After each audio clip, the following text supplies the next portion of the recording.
It was nice 4:47 p.m. on a Friday in Pasadena, California. The house was silent, wrapped in the kind of stillness that makes every clock tick sound like an accusation. I had just finished teaching my evening art class at the community center and drove home with the smell of acrylic still on my fingers. My backpack was filled with sketches, the kind of drawings that no one in my family ever cared to see. When I stepped inside, the lights were dim. The air smelled like disinfectant and roses, the same combination that haunted every memory of our home. My father was waiting for me in the living room. He sat perfectly still in his leather armchair, the posture of a man used to being obeyed. Dr. Robert Harrison, chief of cardiothoracic surgery at St. Mary's Hospital, known for his precision in the operating room and his temper at home. Between us stood the coffee table, and on it the crystal vase that had belonged to my grandparents. It was filled with deep red roses, the kind my mother always bought to decorate the house for his colleagues. My father's phone and iPad were placed neatly beside it, as if even his confrontation needed to be clinical. He didn't say hello. He didn't look at me. He simply tapped the screen of his iPad, and my art appeared on the display. My paintings, my digital sketches, my posts from the studio page I had built in secret. "You quit medicine," he said finally, his voice even but vibrating with rage for this. I stood frozen near the door. "It's not quitting, Dad. It's choosing." The silence that followed was colder than any winter I had ever felt. He stood slow and deliberate. I could hear the faint squeak of his shoes on the hardwood floor. Choosing, he repeated, his tone slicing through the air. "You think throwing away 8 years of education is choosing? You think you can shame this family with this garbage?" He lifted the iPad higher, shaking it like evidence. My mother appeared on the staircase, her hand resting on the rail. She said nothing, her face pale, her mouth trembling slightly as if she wanted to stop him but couldn't. She never could. My father took one step closer to me. I could see the veins in his neck. "You were supposed to follow the plan." He said, his words trembling not from sadness but from fury. "I gave you everything. Private schools, medical prep, the best mentors. And this is what you do with it, paint." I wanted to speak to defend myself, to say that I still loved science but needed color and breath, that I was suffocating inside his perfect legacy. But my throat closed. There was no safe language in that house. He turned toward the vase. His hand gripped the glass neck. "You see this," he said. "This belonged to my mother. She worked her whole life for something beautiful and useful. You can't even do that." And then before I could move, he threw it. The sound split the air like thunder. The vase missed my head by an inch, hitting the wall behind me. Water exploded outward, carrying petals and shards and the faint metallic smell of blood from a small cut on my cheek. For a second time broke. The droplets caught the light from the lamp, each one reflecting a small universe. The roses slid down the white wall, leaving red streaks like paint. I didn't scream. I didn't even flinch. I just watched the water trail downward, merging with the shattered glass on the floor. My father's voice roared behind me. "Get out! You're not my daughter!" My mother whispered something that sounded like my name, but it dissolved into the hum of the refrigerator. I looked at the wall again. Something inside me shifted, a quiet click like a lock turning from the inside. The sound of glass didn't scare me, I whispered to myself. It woke me. I turned toward the door. My father stood still, chest heaving, his hands trembling just enough to betray the control he worshipped. "Get out," he repeated, "and don't come back." My mother's eyes met mine, pleading silently, but there was nothing left to save. I stepped over the broken glass, careful not to cut my feet. The petals clung to the soles of my shoes, leaving small red prints behind me as I walked through the hallway one last time. The house that had raised me suddenly felt foreign, sterile, like a museum of expectations. The framed diplomas, the family portraits where we all smiled through invisible bruises, the smell of lemon polish and fear, it was all too clean. Outside, the night air hit me like baptism. Cold, fresh, almost kind. I stood on the porch and heard my father's footsteps fade behind me. The front door shut, a final heartbeat. I walked to my car, opened the back seat, and threw my art supplies inside. My hands were shaking, but not from fear. Something else pulsed inside me, something raw and alive. As I started the engine, my reflection in the rearview mirror caught the faint smear of red on my cheek. I didn't wipe it off. I wanted to remember what it looked like, the proof that pain could stain but not define. The drive out of Pasadena was quiet. The city lights shimmered like scattered embers. Every mile I put between me and that house felt like oxygen filling my lungs. Yet the image of the wall haunted me, the water, the roses, the broken glass. It looked less like destruction and more like the beginning of a painting. I could still hear the echo of the vase hitting the wall, a deep, hollow sound that repeated in my head like a drum beat. Boom, shatter, silence, boom, shatter, silence. When I finally reached the freeway, I rolled down the window. The night air rushed in, carrying the smell of eucalyptus and rain. My hair whipped across my face, stinging the cut on my cheek. I smiled just a little. Not because I was free yet, but because I was finally awake. Behind me, the Harrison house would be spotless by morning. My mother would clean the wall, sweep the shards, and arrange another vase as if nothing had happened. But the stain would remain, even if only in memory. I didn't know where I was going that night, only that I had to keep driving until the air didn't taste like his control. I turned off the highway when I saw the sign for Venice Beach. The ocean had always called me when everything else fell apart. I parked near an old motel, paid for a week in cash, and sat on the bed staring at my hands. They were still trembling, but not from fear. It felt like something inside me was demanding to be released. I took out my sketchbook, flipped to a blank page, and drew the wall. The lines came fast and uneven, the splashes, the roses, the light. For the first time, I wasn't sketching to please anyone. I was documenting evidence. It wasn't art. It was survival. I didn't know it yet, but that shattered vase had missed my head only to strike something far more powerful. It hit my future. When people ask me later where it all began, I never tell them about the vase. I tell them about the dinner table. That was where the legacy began, polished and heavy, a mahogany altar to my father's perfection. My earliest memories are of sitting at that table, my feet not even touching the floor, listening to conversations about bypass graphs and mortality rates. My father loved explaining things that frightened others. At 6, I could pronounce cardiothoracic surgery before I could spell my own middle name. He would point at me proudly when guests came over. Emma will be the 3rd generation of excellence, he would say, his hand on my head as if crowning me with expectation.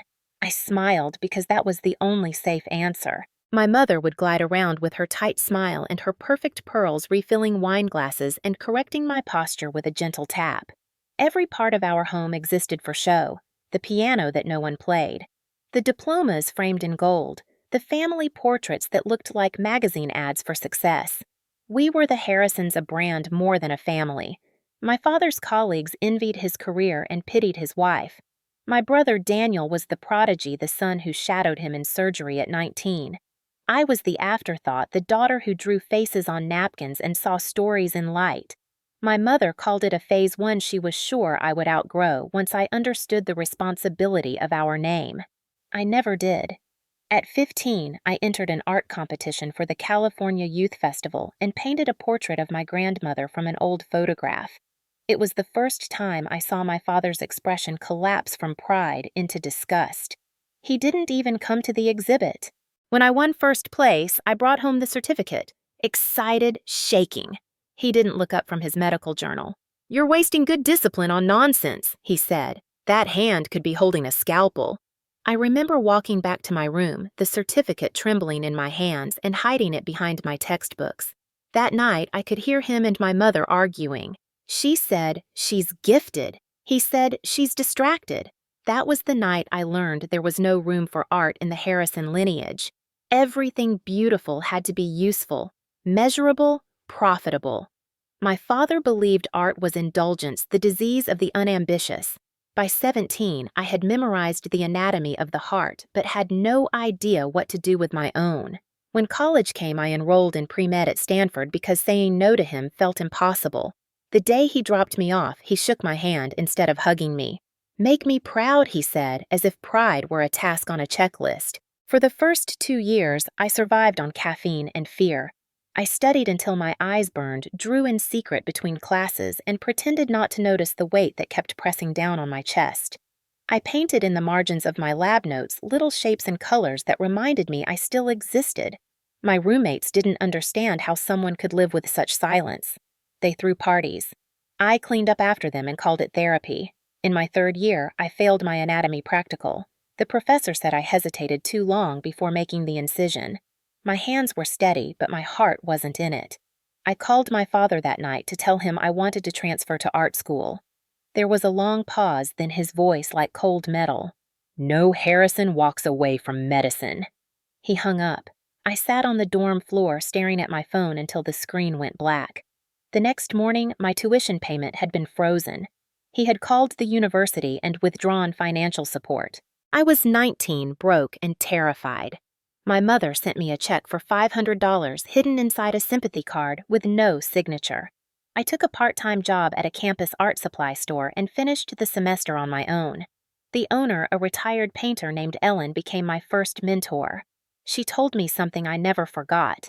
Families like yours build cages out of expectations and the bars look like love. For the first time, I realized I wasn't ungrateful. I was imprisoned. I graduated with a degree in biology because quitting would have meant total exile. My father attended the ceremony and shook my hand again, his smile tight. "You can still apply to med school," he said. I didn't answer. That summer, I took a gap year and moved back home. The house felt smaller than before, as if the walls had learned to eavesdrop. My father treated me like an intern. He timed my morning runs, corrected my diet, measured my existence. I spent my nights in the basement painting on discarded canvases I found behind Ellen's store. The smell of oil paint became my oxygen. My mother would bring me tea sometimes and whisper, "Please, just don't let him find out." But secrets in our house had short lifespans. One night, he came down looking for a screwdriver and found the paintings stacked behind the furnace. He stared at them in silence for a long time. Then he laughed a sound that chilled me more than shouting ever could. "You could have been a surgeon," he said. "Instead, you paint broken things." He didn't throw anything that night. He didn't have to. His words were the scalpel. I destroyed those paintings later, convinced he was right. For a while, I tried to belong again. I enrolled in medical school under his funding, attended orientation, bought the white coat, and stood in line for the photograph that would hang in his office. When they placed the coat on my shoulders, I felt its weight like a straitjacket. Everyone else looked proud. I felt hollow. That night, I looked at myself in the mirror and whispered, "You don't belong here." The next morning, I dropped out. I left a letter on his desk explaining everything. I wrote that art wasn't rebellion. It was survival, that I loved him but could not become him. When he read it, he called me a disgrace. He told me to pack my things by sunset. I left with one suitcase and the sketchbook I kept since childhood. I slept on friends' couches for months, worked at cafes, and taught children how to draw because it was the only thing that didn't feel like betrayal. Every now and then, I saw his name in the paper awards conferences, the same proud smile that used to make me shrink. I thought I had escaped the legacy, but it followed me everywhere. At 25, I moved to Los Angeles and started teaching art part-time. My life was modest, but my mind was finally quiet. Still, I would wake up some nights hearing his voice. "You're wasting your potential." The words had become ghosts that lived inside my ribs. I kept painting small works that no one saw, pieces that were part confession, part exorcism. When my mother visited once in secret, she looked at a canvas leaning against the wall. It showed a heart made of glass. She touched it and whispered, "You inherited his precision after all." Then she hugged me quick and fearful and left before nightfall. I watched her car disappear and wondered if love always had to hide. The day before the Vase incident, my father called me unexpectedly. "Your brother got promoted," he said. "You should come to dinner. It's time you stop this nonsense and rejoin the family." I told him I had class that evening. He said nothing for a moment, then added, "You're embarrassing us." It was the same tone he used when a nurse made an error during surgery, calm and cruel. I didn't know that would be our last ordinary conversation. That night, I dreamt of a wall covered in red flowers, their petals sliding down like tears. When I woke up, my hands were itching to paint it. I should have known it was a warning. Looking back now, I understand that the vase was never about anger. It was about control. My father had built an empire where obedience looked like love and silence looked like respect. Breaking that pattern was the most dangerous thing I could do. When he threw the vase, he wasn't aiming at me. He was aiming at the part of himself that couldn't dominate me anymore. For the first time, he missed. People like him don't understand the cost of their own control until they lose something they can't repair. I used to think he broke me that night, but the truth is, he released me. All the years of discipline, all the hours of studying anatomy, all the precision he forced into my hands, they didn't vanish. They became my tools. I still see the echoes of surgery in my art, the clean lines, the balance, the control within chaos. In some strange way, he taught me how to see. But what he never taught me was how to feel, that I had to learn alone. And so, when the vase shattered, I wasn't just his daughter anymore. I was the witness. I was the painter of my own evidence. I left that night with no plan, only momentum. The Pasadena house disappeared in my rearview mirror, its windows glowing faintly like eyes that refused to blink. My car was old, a hand-me-down Toyota that hummed like a tired animal, but it carried me farther than I had ever been from him. I didn't pack much, just a duffel bag of clothes, a tin box of paints, my sketchbook, and one set of cheap brushes. I drove without music, just the rhythmic sound of tires on asphalt and the beating of my heart trying to convince itself that what happened was real. I passed the sign for Los Angeles and kept going west until the air smelled like salt. By dawn, I was in Venice Beach, parked in front of a faded motel with a neon sign that said "Vacancy" in broken letters. The clerk didn't ask questions. He looked at my face, noticed the faint red line on my cheek, and gave me a key without making eye contact.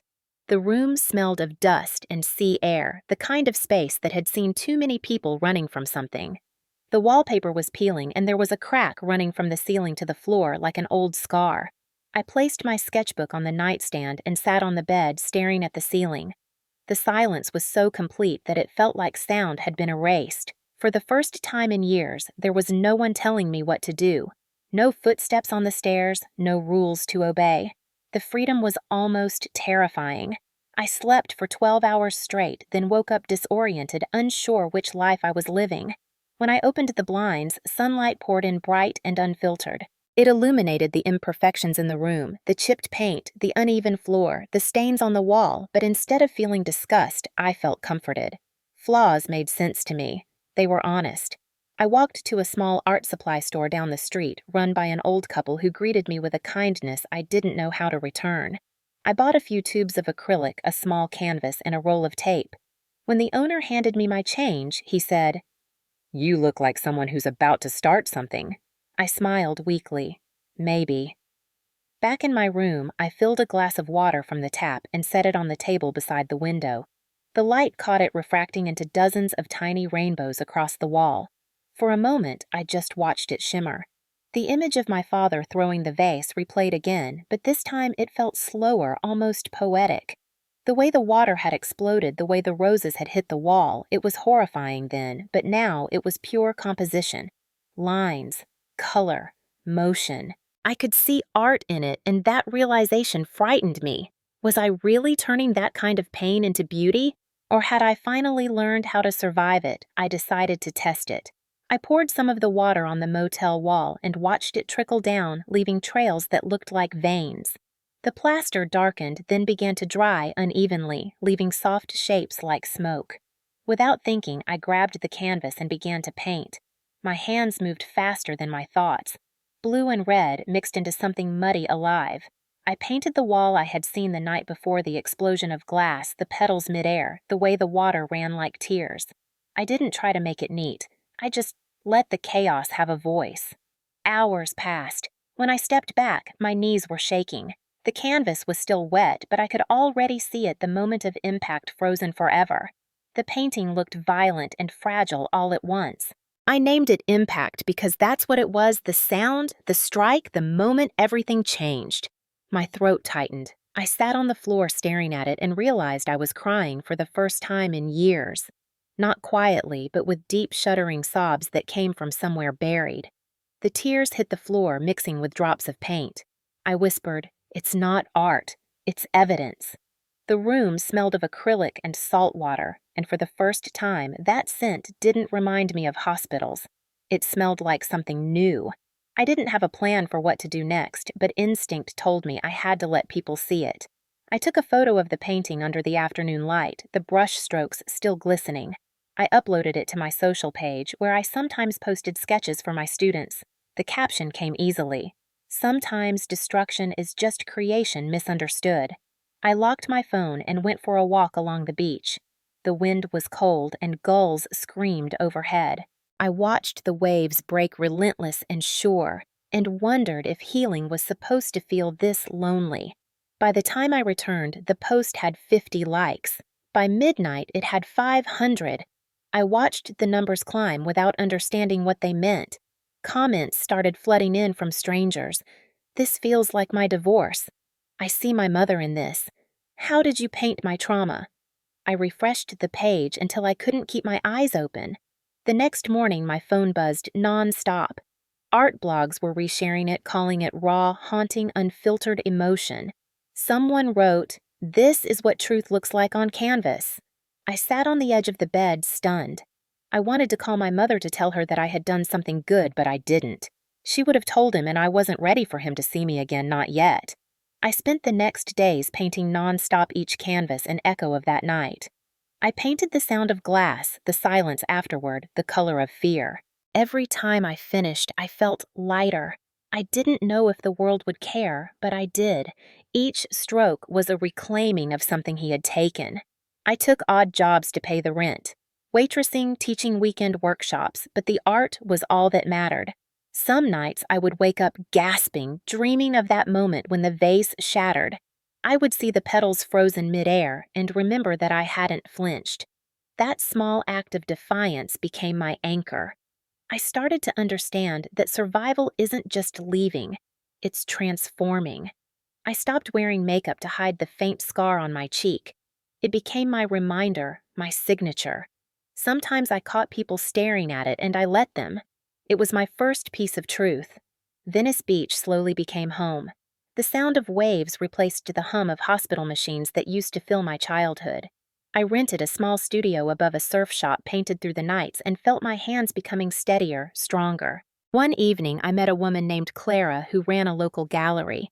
She stopped by my studio, saw Impact leaning against the wall, and froze.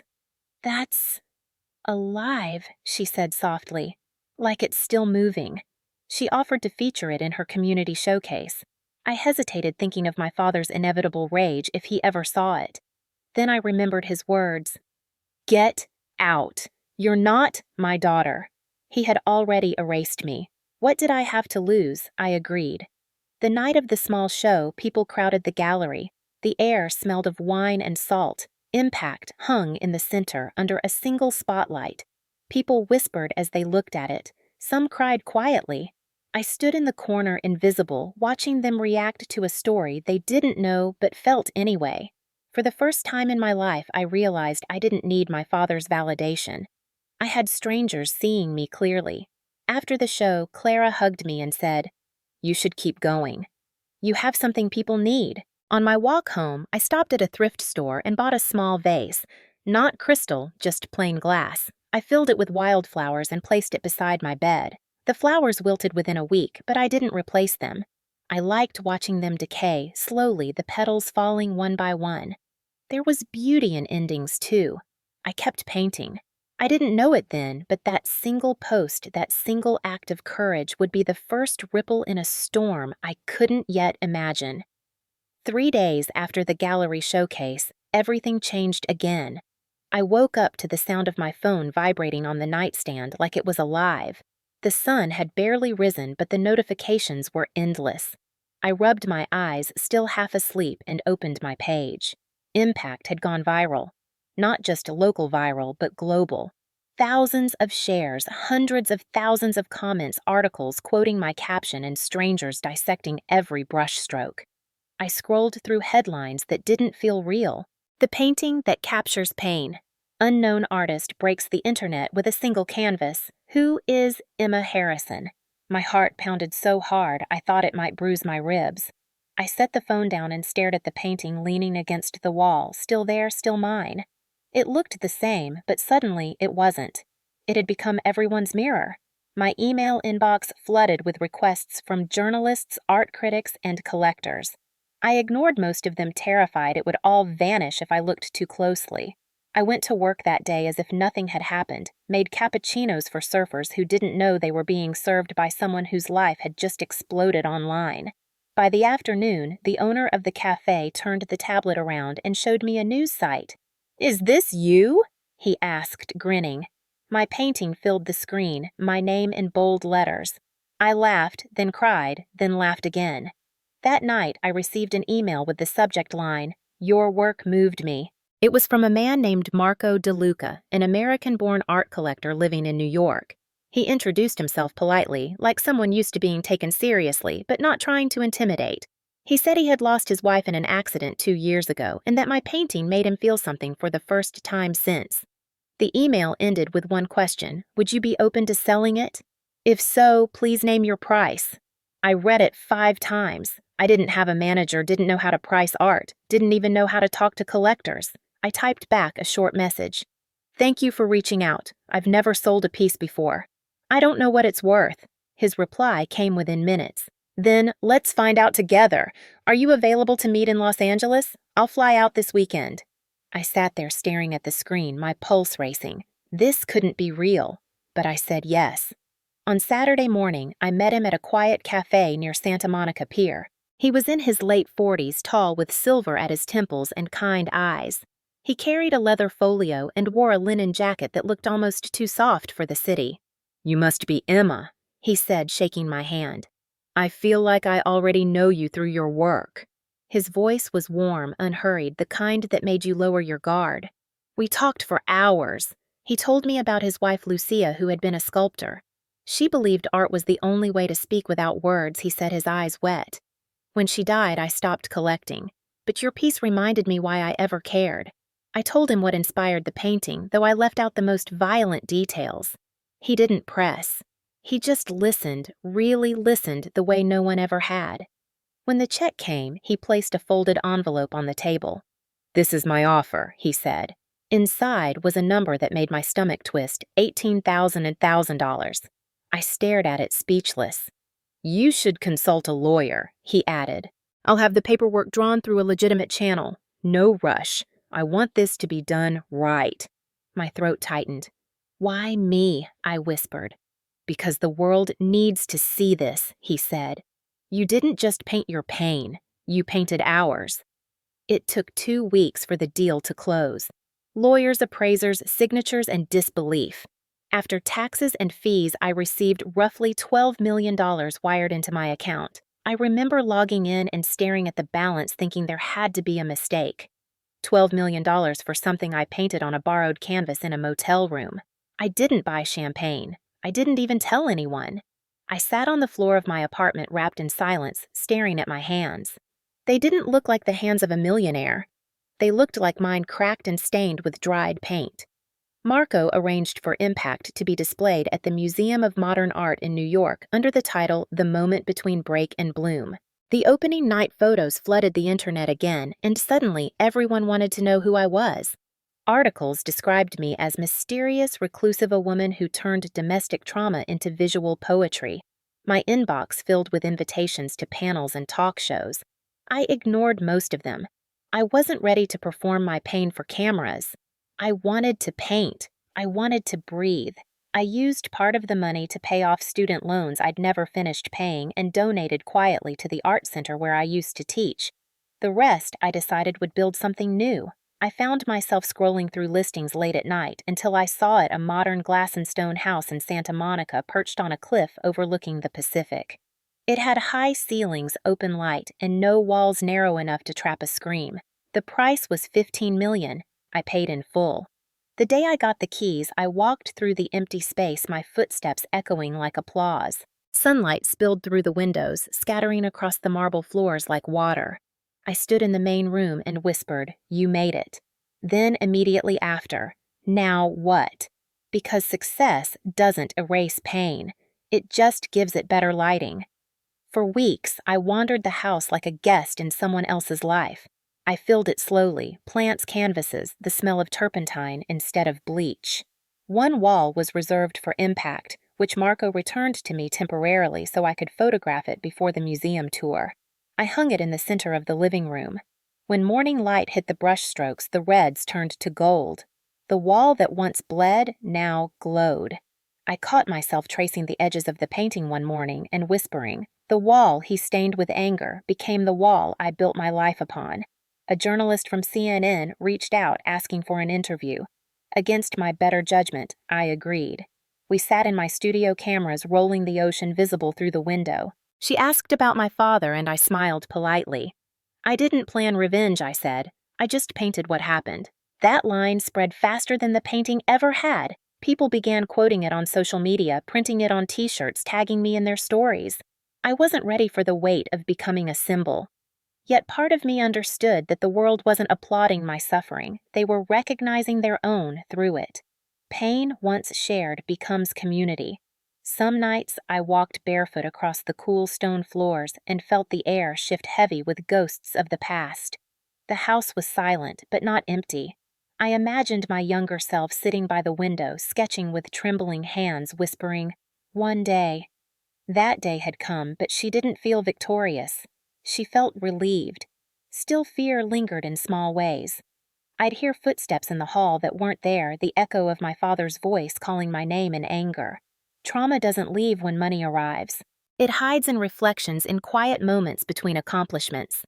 I began painting again, not out of rage, but out of gratitude.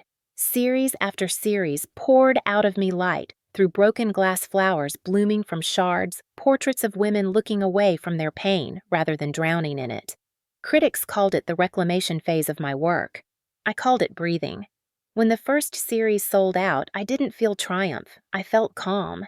Because now I knew the truth, art was never about success. It was about survival that learned how to sing. One night, standing on the balcony overlooking the ocean, I thought about calling my mother. I wondered if she'd seen the news, if she'd cried, or if she'd hidden the article like she used to hide my certificates. The wind carried the smell of salt and jasmine. I whispered into it, "Are you proud now, Mom?" No one answered, only the waves. And in their rhythm, I heard a strange kind of forgiveness. The first article that called me the woman who painted silence appeared 6 weeks after Impact's debut at MoMA. I was sitting on the patio of my Santa Monica home drinking black coffee when I saw it. The headline filled the screen in serif letters, and below it was a photo of me standing in front of the painting, my hand resting near my chin, eyes unfocused. I hadn't posed for it. Someone had captured it during the press preview.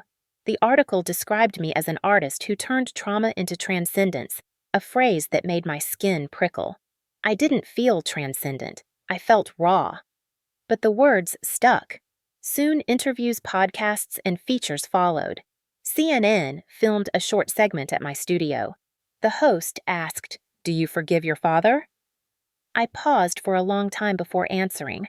Forgiveness isn't the goal, I said. Understanding is. That clip went viral again. The world wanted redemption arcs. I just wanted peace. My phone never stopped buzzing. Invitations from galleries poured in, but I turned down most of them. Fame felt like another kind of control, and I wasn't ready to be caged again, not even by admiration. Still, I couldn't stop painting. The studio became my sanctuary. I'd wake before sunrise, open the tall glass doors, and let the Pacific wind sweep across the floor. I worked barefoot, the cold concrete grounding me. Every morning I faced a blank canvas that looked like a question. "What will you do with your freedom today?" I painted in silence. Sometimes the silence hummed like a pulse. My new works were lighter, filled with motion color air. Critics said my style had evolved from survival art to architectural emotion. They called it transformation, but to me it was simply living without permission. Each stroke felt like an act of resistance against the woman I used to be, the girl who flinched when footsteps echoed on the stairs, who painted in secret and apologized for beauty. I stopped apologizing. When I walked through my home now, I noticed how the light shifted differently every hour, how the ocean's reflection moved across the glass walls like breathing. I had replaced the noise of my old life with stillness, and in that stillness I heard myself clearly. The day the CNN segment aired, my inbox doubled again. People wrote from everywhere, nurses in Kansas, widows in Maine, artists in Italy, telling me that my story made them brave. Some attached photos of their own art, small canvases filled with color and courage. I read every message crying more than I expected. Pain had connected us like invisible threads. I wasn't alone anymore. But the strange thing about success is how it can feel lonelier than failure. The higher I climbed, the quieter it became. People spoke to me like a symbol, not a person. When I walked into galleries, conversations hushed. The same critics who once ignored me now analyzed every word I said. I missed anonymity. I missed coffee stains on sketchbooks, the laughter of my students, the freedom to fail privately. One evening, while organizing prints for a new exhibit, I received a letter in the mail. The envelope was cream-colored, my name, handwritten in looping script. Inside was a short note. "Your work healed something in me. Thank you. Lucia would have loved you." It was signed Marco.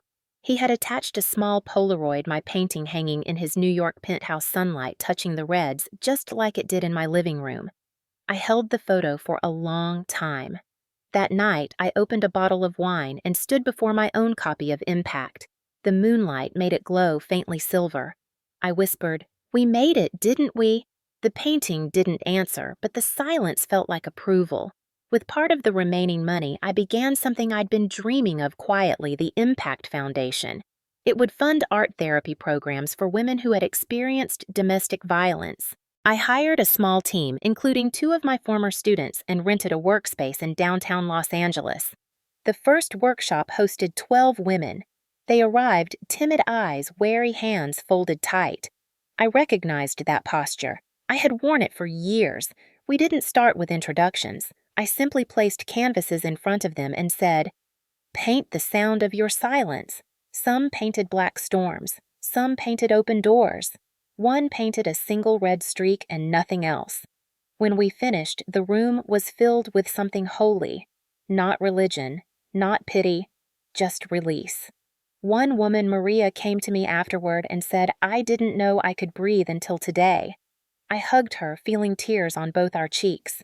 That night, as I drove home along the Pacific Coast Highway, I felt lighter than any gallery review had ever made me. Success without purpose is hollow, but this was full. Meanwhile, my art continued to sell. A European gallery offered me a residency in Florence. I turned it down, choosing to stay close to the foundation. I had seen enough empty castles. I wanted to build bridges instead. Yet even in the glow of everything new, the past had a way of finding cracks. Sometimes I'd catch a glimpse of my scar in the mirror and flinch, not from vanity, but from memory. It wasn't just a line, it was a sentence. My father's voice lived in that mark. During a press dinner one evening, a journalist asked casually, "What happened to him?" I didn't answer, but later that night I searched his name online. Dr. Robert Harrison. There he was in an article buried deep within the local section of a medical journal. Hospital investigating misconduct following complaint. No details, just a note about temporary suspension. I stared at the screen, unsure how to feel. Justice doesn't always look like victory. Sometimes it's just absence. I closed the laptop and whispered, "Let it end." The next morning, I went back to painting. I began a new piece, a series of overlapping circles in gold and blue, resembling the ripples of water after a stone is thrown. I named it Reverb. It sold before I even finished to a museum in Seattle. I didn't care about the price anymore. Money had stopped feeling real the day I signed that first contract.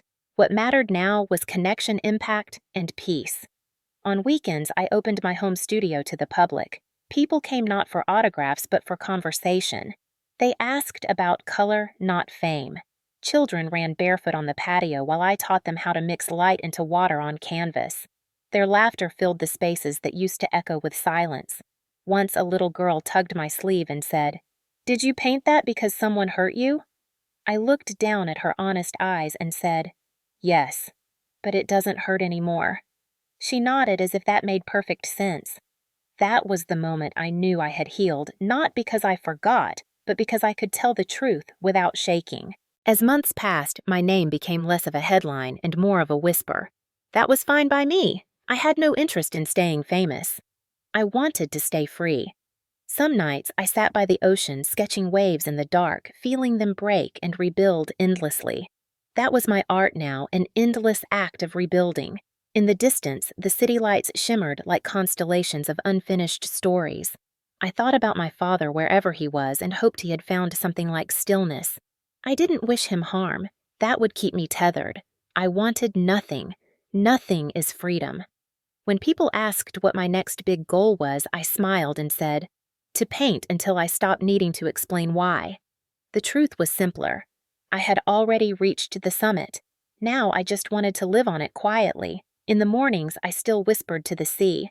Sometimes it answered in waves. 6 months passed before the phone rang. By then, the ocean had become my clock. The mornings began with gulls screaming above the water and ended with the sun melting into the horizon like gold poured into silence. My days were full of color and light and work that felt like breathing. I thought the past had finally gone still. Then, one afternoon, as I was cleaning my brushes, my phone buzzed with a number I did not recognize. The area code was Chicago. I stared at it for a long time before answering. "Hello?" I said softly. The voice on the other end froze the air. Emma, my mother, said, her tone both relieved and rehearsed. I could hear dishes clinking in the background, the faint hum of that old refrigerator I used to hate. "Your father wants to talk." My stomach tightened. "Why now?" I asked. She hesitated. "We saw the feature in the Times. You've done so well, sweetheart. He's proud of you." The word cracked like thin glass. Proud. I almost laughed. "No," I said quietly. "He's impressed." "That's not the same thing." There was a pause, then my father's voice came on the line. Lower, familiar, unchanged. "Emma," he said, "you've done well. We should talk. We'd like to come visit. As a family." The word family landed like a ghost in my ear. I could hear the effort in his tone, the way he tried to sound calm, reasonable, fatherly. It was almost convincing. Almost. "Fine," I said, my voice flat. "Come this weekend." I hung up before he could answer. The ocean outside my window was calm that night, too calm. I stood on the balcony and felt the wind press against my skin. This wasn't a reunion. It was a reckoning waiting for a stage.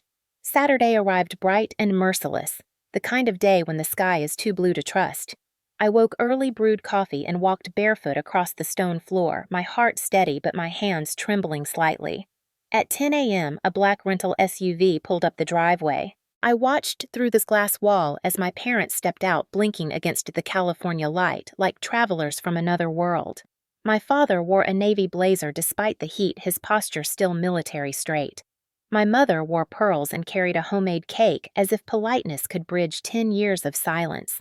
They looked so small against the vastness of the Pacific. When I opened the door, my mother's eyes filled instantly. "Emma," she said, reaching to hug me.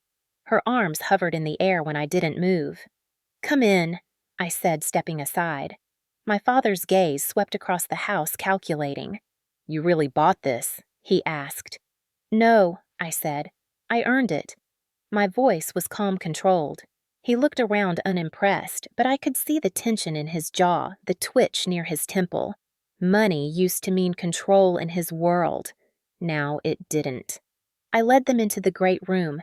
Sunlight flooded the glass walls, reflecting off the ocean like liquid silver. My mother gasped softly. "It's so bright," she said, not like Pasadena. "That's the point," I replied. She smiled weakly. "You always did like windows." I gave them the tour in silence. The living room, the open kitchen, the studio.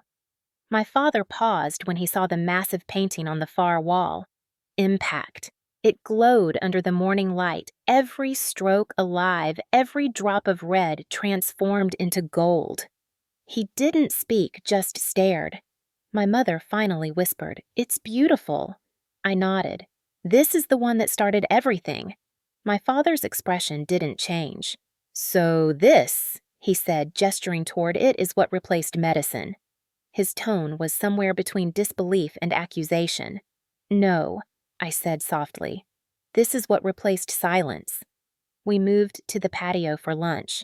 I had a chef prepare a spread of local dishes: grilled fish, fresh fruit, chilled wine. The air smelled of lime and salt. My mother complimented everything with forced brightness. "This salsa is lovely. Did you make it?" "It was catered," I said. "Of course." She smiled again, brittle as porcelain. My father sat stiffly swirling his water glass, saying nothing. Finally, after the plates were cleared, he set his napkin down and cleared his throat. "We didn't just come here to see the house he began." "I thought not," I said. He looked at the horizon, avoiding my eyes. "Your brother," he said slowly, "is having some difficulties. His private practice is struggling. He made some risky investments. The loans are significant." I stared at him, the words heavy but familiar. There it was, the old transaction disguised as family duty. My mother jumped in quickly, her voice falsely bright. "We thought since you're doing so well, maybe you could help. An investment, really, to keep the Harrison name strong." I let the words settle like dust in the air. My father's gaze finally met mine, the same look he used to give residents when waiting for them to obey. But I wasn't a resident anymore. "You came here with a bill," I said. My voice didn't rise, but it sliced through the quiet. My mother's smile faltered. "Emma, that's not fair. We're your family." "No," I said. "You're my past." My father's eyes narrowed. "You wouldn't have this life without the discipline I taught you." "You're right," I said. "You taught me precision, not compassion. That's why my work heals and yours only cuts." My mother gasped, tears filling her eyes. "Don't speak to him that way," she whispered. "He's your father." "He was," I said, "until he threw that vase." My father went still, the color draining from his face. I stood and walked to the glass wall where Impact hung, pointing to it. "That's the night you lost me. I painted it with the water and roses from that vase. Every stroke of red is what you left on that wall." He looked at it, then at me, then back at it again. For a moment, he seemed to shrink inside his blazer. My mother began to cry softly, her hand clutching her pearls like a rosary. "Emma, please," she said. "This isn't helping anyone. It's helping me," I said. "For once." My father stood suddenly, the chair scraping against the stone. "You think this house, this fame, makes you better than us? You're still my daughter." "You disowned me," I said calmly. "Remember?" His mouth opened, then closed. The silence stretched. Only the ocean dared to move. "You came here to collect something that doesn't belong to you anymore," I said. "You came to reclaim a legacy that died the night you threw that vase." He glared at me, but the authority was gone. My mother reached out, trembling. "Please, can we just forget?" "No," I said quietly, "but we can end it." I turned away and walked back toward the patio door. Behind me, I heard my father's voice break for the first time. "Emma," he said, not as a command, but as a plea. "You don't understand what it's like to build everything from nothing and watch it fall apart." I stopped, still facing the ocean. "You're right," I said, "but I understand what it's like to be broken and build myself anyway." He didn't answer. When I finally turned back, he was staring at the floor, shoulders heavy. My mother dabbed her eyes with a napkin, whispering prayers to no one. The chef came quietly to clear the table, sensing the storm had already passed. The conversation ended without resolution, but I didn't need one. I had already won by refusing to play. As they prepared to leave, my mother hugged me quickly, the gesture automatic. "We love you," she said. "Then why does it always hurt?" I asked. She had no answer. My father paused at the doorway, glancing once more at Impact. "You think you've made something holy out of pain," he said, "but pain doesn't last forever." "Exactly," I said. "That's why yours will fade too." He looked at me as if seeing me for the first time, then turned and walked out. I didn't watch them drive away. The sound of the car faded into the hum of the ocean. I stood alone in the sunlight, feeling the quiet settle like dust after a storm. For a long time, I just breathed. Then I noticed the reflection of Impact on the glass door, the way the colors danced across the floor. The red wasn't angry anymore. It was alive. I realized then that I had painted not revenge, but freedom. My father couldn't see that yet. Maybe he never would. That was no longer my burden. I poured myself a glass of water and sat on the patio staring at the horizon.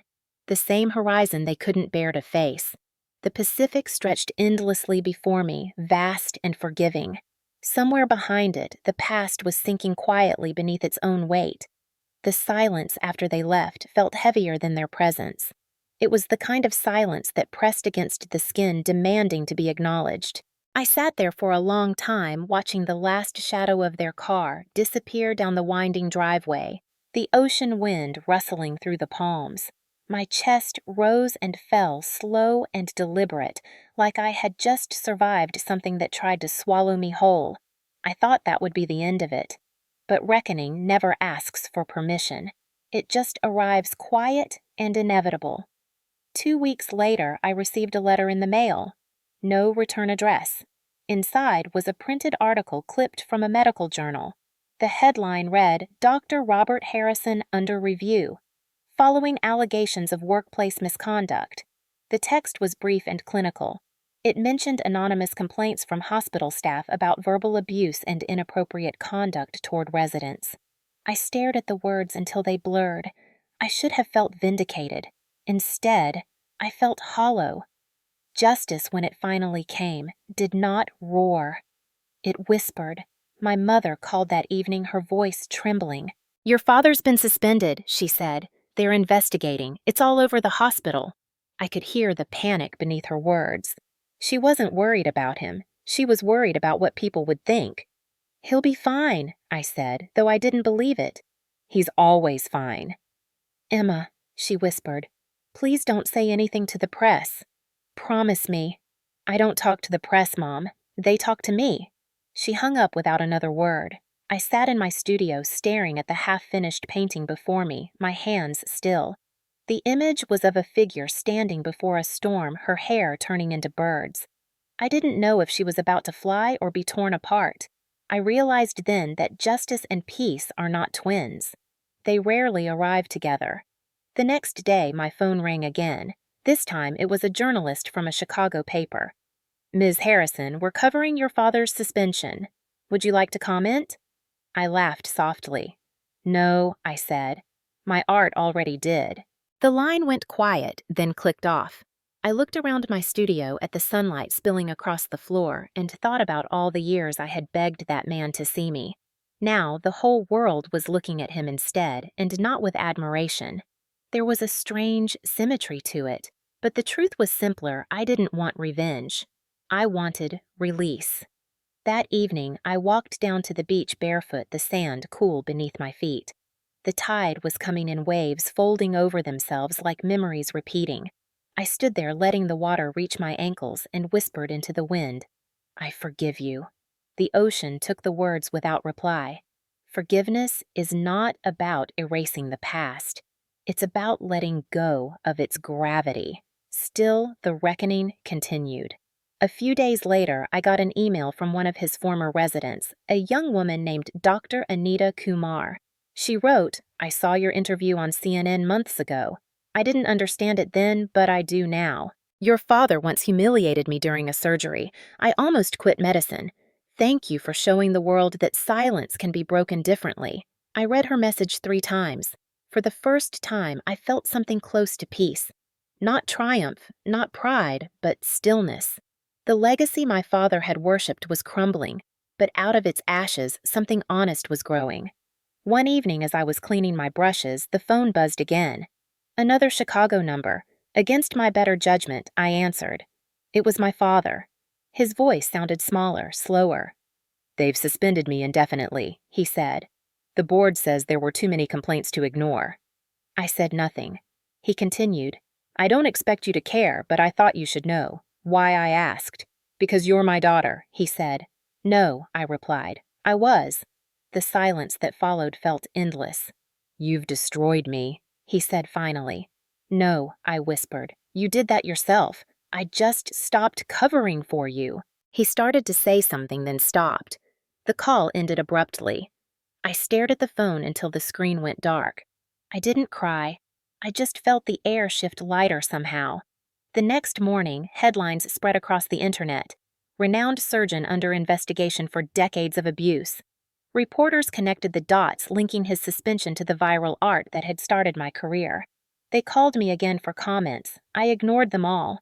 My art had never been about exposing him. It was about saving myself. But the truth has a way of finding air. That week, my mother appeared unannounced at my house. She looked smaller, as if someone had turned down her brightness. She stood on my doorstep holding a suitcase, her pearls gone, her hair undone. "He's gone," she said simply. "Left the house. They took his license. I don't know where he went." I let her in. She walked through the house slowly, running her hand over the smooth surfaces, touching the plants, the walls, as if reassuring herself that this place was real. "It's beautiful here," she whispered. "You built this all on your own." "Yes," I said, "without breaking anything." She sat down, her hands trembling. "He was cruel," she said, her voice breaking. "But he wasn't always." I nodded. "I know. That's what made it so confusing." She looked at me with tears in her eyes. "Do you hate me?" The question caught me off guard. "No," I said. "But I resented your silence." She lowered her gaze. Silence was the only way I survived him. For the first time, I understood her. Survival had different languages. Mine was art. Hers was obedience. "You don't have to stay silent anymore," I said gently. She looked up. "Then what do I do?" "Live," I said. "It's harder than it sounds." She stayed with me for a few days. We cooked, sat by the ocean, and talked about everything except him. I could see her loosening the years of fear unraveling. One evening, as the sun bled into the horizon, she turned to me and said, "You know, he never built anything this beautiful." I smiled. He wouldn't have known how. A week later, she left, promising to find a small apartment nearby. As her car disappeared down the road, I realized something profound. The reckoning wasn't just his. It was mine, too. Every act of cruelty I had endured, every silence I had swallowed, was being rewritten in real time, not through revenge, but through transformation. That night, I painted again. I started with red, then layered gold over it until the red only shimmered beneath, not shouting, just existing. I called it remission. When it dried, I hung it next to impact. 2 generations of my truth, side by side, the pain and the peace. Months passed. I heard rumors that my father had moved to Arizona, living quietly, no longer practicing. Sometimes I imagined him sitting alone in a sunlit room, hands that once held hearts now holding nothing. Did he regret it? Maybe. But I would never know. I didn't need to. One morning I received a package. No return address again. Inside was the old crystal vase glued back together. A note in my father's handwriting read, "I fixed it." I stared at it for a long time, the cracks shining like veins under the light. It wasn't perfect. It never would be, but it no longer looked dangerous. I placed it on the shelf beside my painting tools, filled it with wildflowers from the garden, and whispered, "So did I." The reckoning was complete. Not because he apologized, but because I no longer needed him to. A few months later, during one of the Impact Foundation workshops, I told the women there about the vase. They listened in silence. One of them, Maria, said softly, "He gave you back the weapon." I smiled. "No. He gave me back the material." They laughed and the room filled with warmth. The workshop that day was powerful. We painted not from memory, but from release. I watched the women move their brushes freely, their strokes no longer trembling. It reminded me of myself years ago, the girl in the motel room painting impact with shaking hands. Now I was steady. That evening, when everyone had left, I walked around to the studio, turning off the lights. The last thing I saw before darkness fell was the vase catching the faint reflection of sunset. The cracks glowed gold. That's how healing works. It doesn't erase the damage. It illuminates it. I went home, opened the balcony doors, and watched the Pacific breathe beneath the moonlight. For the first time in my life, the silence didn't frighten me. It felt earned. I poured a glass of water, raised it toward the horizon, and said, "To the ones who hurt us, thank you for teaching us how to create." The water rippled gently, catching the light. Somewhere far away, I imagined my father sitting under a similar sky, perhaps looking at his own reflection, realizing that control had cost him everything love was supposed to be. Maybe that was punishment enough. I set the glass down beside the vase and smiled faintly. The cracks no longer bothered me. They were proof of survival, not failure. The world had seen my story through color and silence, but the real victory was invisible. I had turned inheritance into individuality, legacy into life. I walked to the window and whispered, "You finally felt what I felt that night, powerless." But even as I said it, there was no bitterness left, only peace. 6 months after the reckoning, the house no longer felt empty. The echo that used to haunt the hallway had been replaced by laughter footsteps and the smell of coffee mixed with paint. I had opened the doors of my studio to something new, something that felt almost sacred.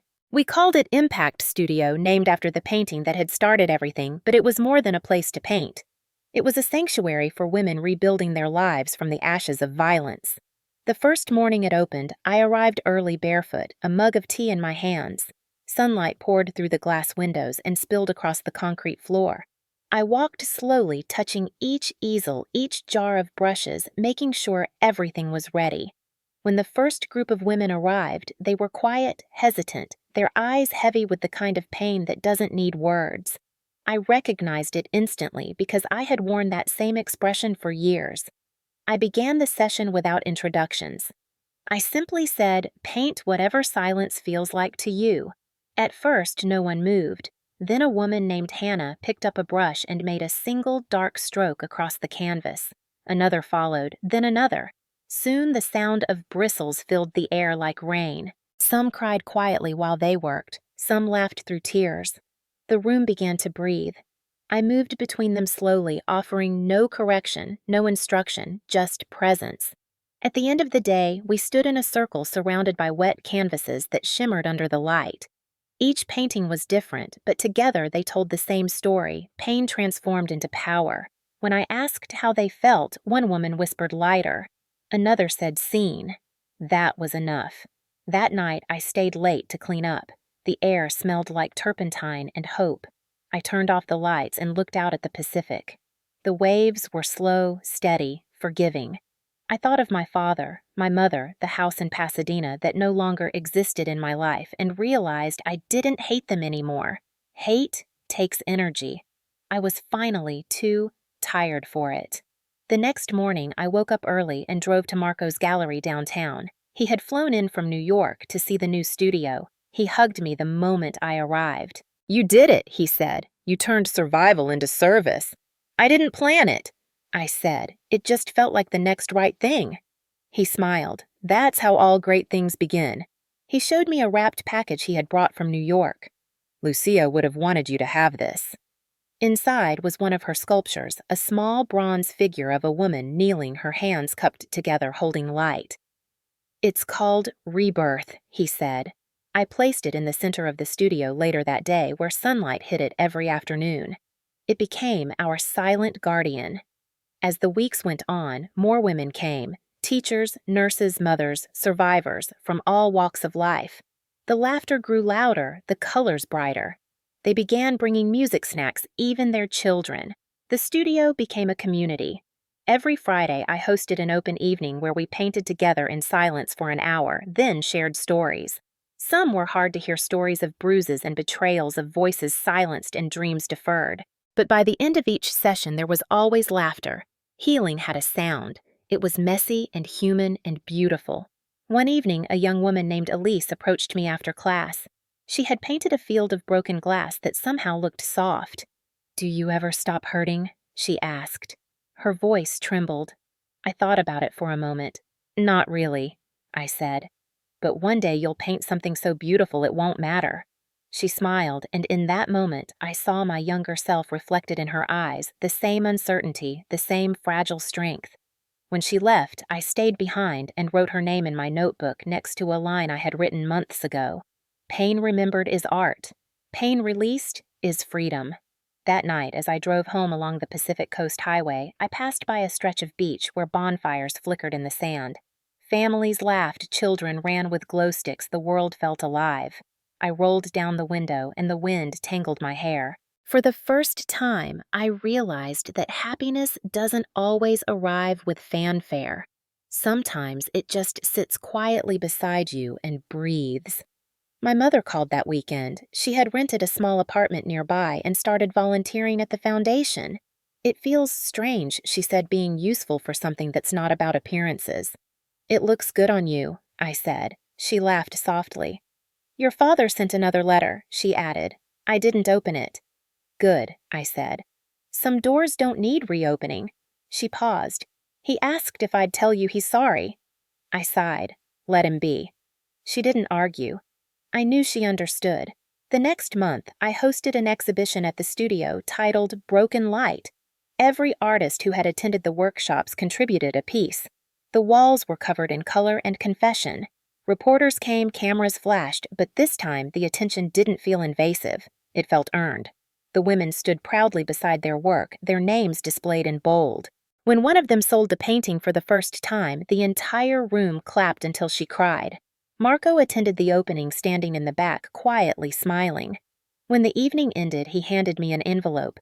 Inside was a photograph of Lucia's sculpture beside my painting, Impact displayed together in his New York gallery. Beneath it, a small engraved plate read, "To those who turned pain into color." I cried, not from sadness, but from something bigger, recognition, gratitude, peace. The next morning, I placed a copy of the photograph in my living room beside the repaired vase my father had sent. The cracks glimmered under the light, golden and unashamed. Healing is not the same as forgetting. It is learning to live with beauty and brokenness in the same frame. Life at the studio continued, and my world filled with new faces, new family. One of the volunteers, a retired teacher named Mary, became my closest friend. Every Friday after class, we shared wine on the balcony overlooking the sea. She listened to my stories, and I listened to hers.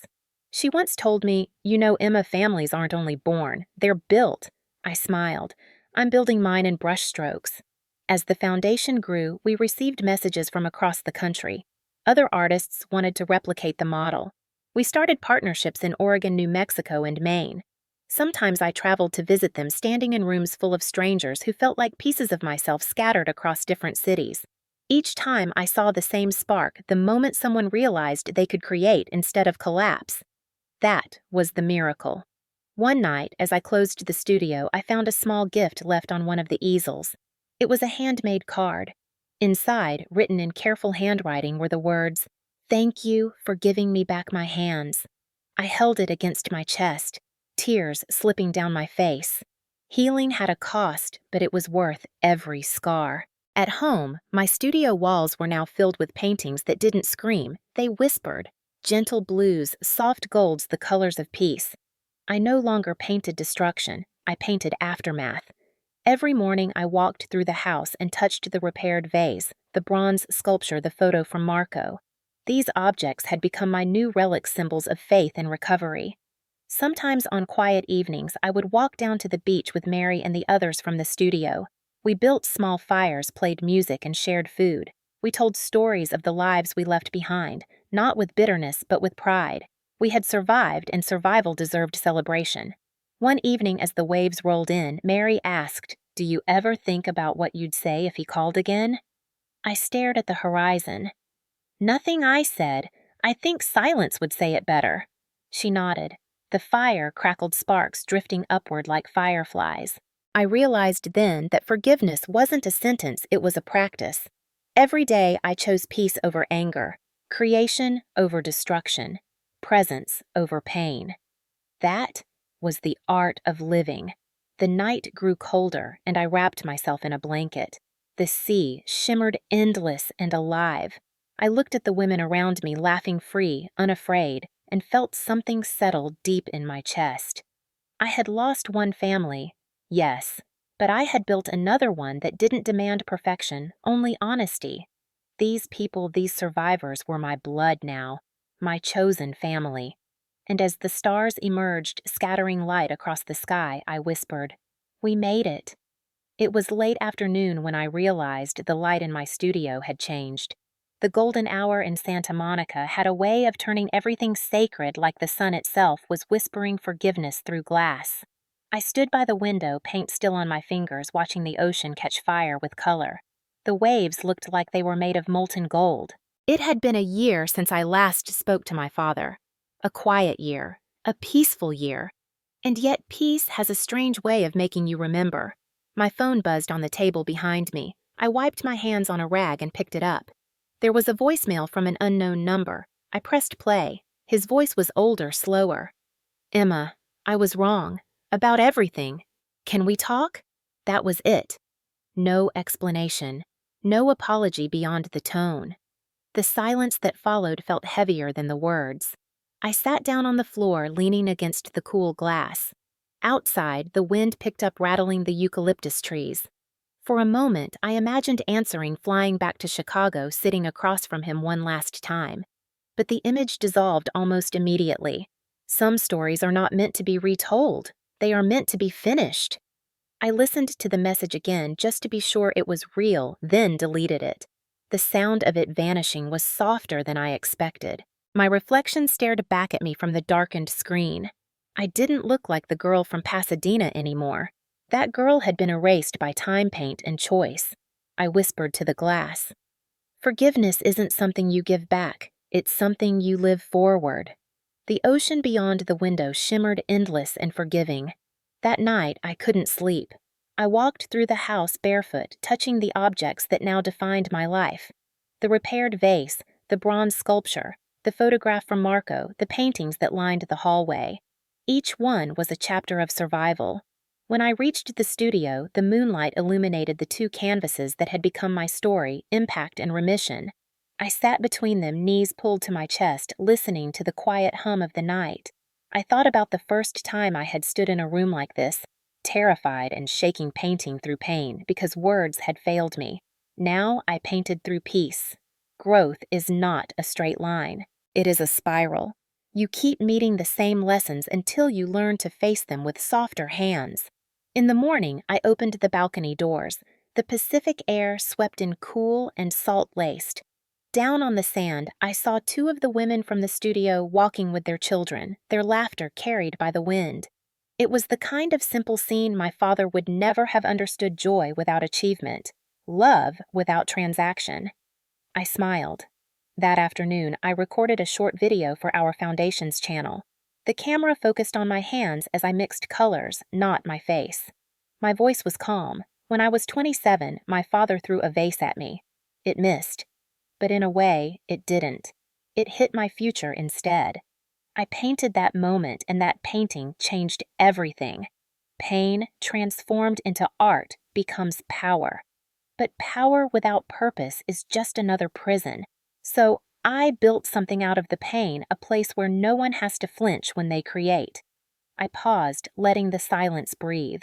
If you're listening to this and you've been told your dreams are foolish or that your worth depends on obedience, remember this: you are allowed to begin again. No permission needed. I ended the recording there. The video went live that night. Within hours, thousands of comments appeared. People shared their stories: daughters, sons, parents, veterans, survivors. One woman wrote, "I watched this with my mother. We cried together. Thank you." Another said, "You reminded me that broken glass can still reflect light." I read every single one. The words felt like waves hitting the shore, constant, healing, inevitable. As the channel grew, so did the movement. Artists from all over the world began sharing their own stories of transformation, tagging their work with #ImpactStudio. It was no longer just mine. It belonged to anyone who had ever been told they were too much, too little, or not enough. One evening, as I scrolled through the new submissions, I came across a photo of a young man holding a painting of a cracked vase surrounded by light. The caption read, "This is for my mother. She finally left." I closed my eyes and smiled. That was the legacy I wanted: not fame, not fortune, but freedom passed forward. That weekend, I hosted a sunset gathering at the studio. The women brought food, their children played in the garden, music filled the air. As the sun dipped below the horizon, I raised my glass and said, "To all who chose to turn pain into color, to all who refused to break the way they were broken, You are my family." The group cheered softly, glasses clinking, eyes glistening. The light shifted, painting our faces in orange and gold. I looked around the table and felt something I hadn't felt in years: belonging. After everyone left, I stayed alone on the balcony. The air was cool, the sea restless. On the table beside me, my glass caught the last trace of sunset. The reflection on the water formed an arc, a soft curve like the flight path of that vase all those months ago. Full circle. I whispered Dad's vase missed my head, but it hit my future. And this time, I caught it. The waves answered softly, their rhythm steady and eternal. I breathed in the salt air and smiled. Some stories end with vengeance. Mine ended with art. Sometimes the people who break us don't realize they've also shaped the path that leads us to our own light. If you're listening to this right now, maybe your pain had a name, a face, a home you once called safe. Maybe someone you loved taught you to shrink, to apologize for existing to earn love that should have been free. I know that kind of silence. I lived in it for years. But here's what no one tells you: silence can be turned into color, and color into freedom. You don't need permission to start again. You don't even need to be ready. You just need to take the first small breath that says, "I deserve more than this." Because pain is not the ending. It's the raw material of something beautiful waiting to be built. Maybe your art isn't painting. Maybe it's cooking, or fixing old cars, or raising a child who knows gentleness instead of fear. Whatever it is, it's yours. It's the proof that you refused to become what hurt you. And if you've ever been told that your dream was foolish, that your worth was measured in obedience, I hope this story reminded you of one truth: you are allowed to begin again as many times as it takes. I want you to tell me where you're watching from. Tell me your city, your state, or your country, because someone out there needs to know they're not the only one rebuilding. We've had viewers from Texas, from Maine, from South Africa, from little towns no one ever hears about, but each one carries a story that matters. Maybe tonight that story is yours, and if you've ever turned something painful into something powerful, share it in the comments. Not for validation, but for connection. Someone scrolling at 2 a.m. might read your words and find the courage to stay one more day. That's how healing spreads. It doesn't arrive in grand gestures, but in quiet echoes between strangers who decide to speak. So tell me, what did you turn your pain into? What did you build from it? I read every single comment, every single name, because every time one of you shares your story, this community becomes a little stronger. This channel isn't just about art or revenge or survival. It's about the miracle of starting over. Wherever you are tonight, I hope you remember this. The vase missed your head too. Maybe it hit your heart or your hope or your future. But you're still here. And that means the story isn't over yet.